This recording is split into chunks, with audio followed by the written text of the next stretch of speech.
Kaugnay sa usaping pangkapayapaan at paggalang sa karapatang pangtao, ang Eastern Police District ay nagsagawa ng Human Rights Forum para sa calendar year 2026 kasama ang mga stakeholders nito na ginanap sa EPD Multipurpose Hall, Barangay Malinaw, Pasig City. Ang programa ay dinaluhan at pinasinayaan ni Attorney Romeo E. David, Regional Director ng NAPOLCOM NCR, bilang panauhing pandangal.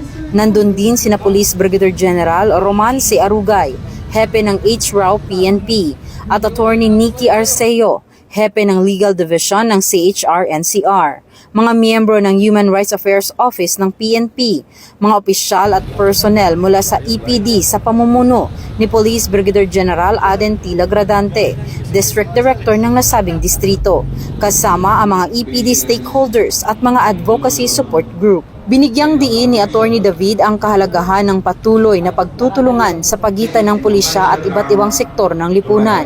Ipinunto niya na ang tunay na kaligtasan ng publiko ay makakamtan lamang kapag ang mga karapatan ng bawat individual ay protektado at iginagalang anuman ang katayuan o pinagmulan. Bahagi ng nasabing aktibidad ay ang pagbibigay kaalaman patungkol sa human rights at mga batas na nakapaloob dito.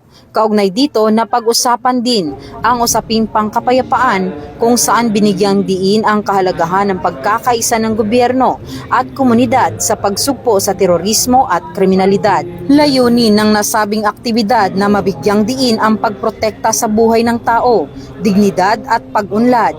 Pinakatampok sa bahagi ng programa ay ang open forum kung saan nagkaroon ng pagkakataon ang bawat kalahok sa nasabing aktibidad na magbigay ng komento at mga katanungan patungkol sa human rights at iba pang mga usapin na kailangang mabigyan ng pansin. Bagong PNP para sa bagong Pilipinas, serbisyong mabilis, tapat at nararamdaman.